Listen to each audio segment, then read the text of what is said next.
एक बार एक गरीब शिकारी जंगल में शिकार करने निकला। ठंड का मौसम था और भूख प्यास से व्याकुल होकर वह रास्ता भटक गया। रात होने लगी तो वह एक पेड़ पर चढ़ गया ताकि जंगली जानवरों से बच सके। उसे पता नहीं था कि वह पेड़ बिल्व पत्र का है और उसके नीचे एक शिवलिंग विराजमान है।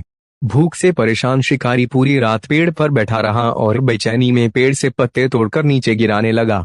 वो पत्ते सीधे शिवलिंग पर गिरते रहे। अनजाने में उसने पूरी रात भगवान शिव की पूजा कर दी। सुबह हुई तो शिवजी प्रकट होकर बोले, डैश वत्स, तुमने बिना जाने पूरी रात मेरा पूजन किया है, इसलिए तुम्हारे सारे पाप मिट गए हैं। अब तुम्हें मोक्ष की प्राप्ति होगी। गरीब शिकारी भावुक होकर रो पड़ा।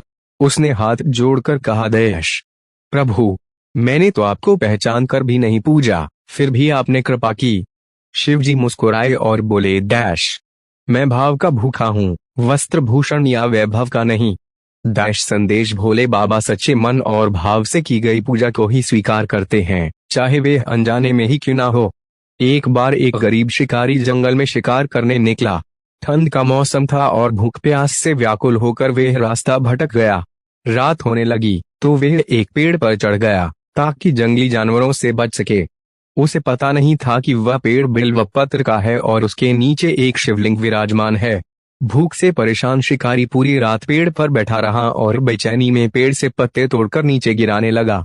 वो पत्ते सीधे शिवलिंग पर गिरते रहे। अनजाने में उसने पूरी रात भगवान शिव की पूजा कर दी।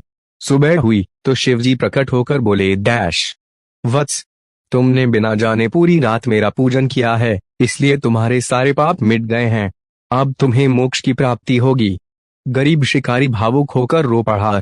उसने हाथ जोड़कर कहा, डैश प्रभु, मैंने तो आपको पहचान कर भी नहीं पूजा, फिर भी आपने कृपा की। शिवजी मुस्कुराए और बोले, डैश मैं भाव का भूखा हूँ, वस्त्र भूषण या वैभव का नहीं।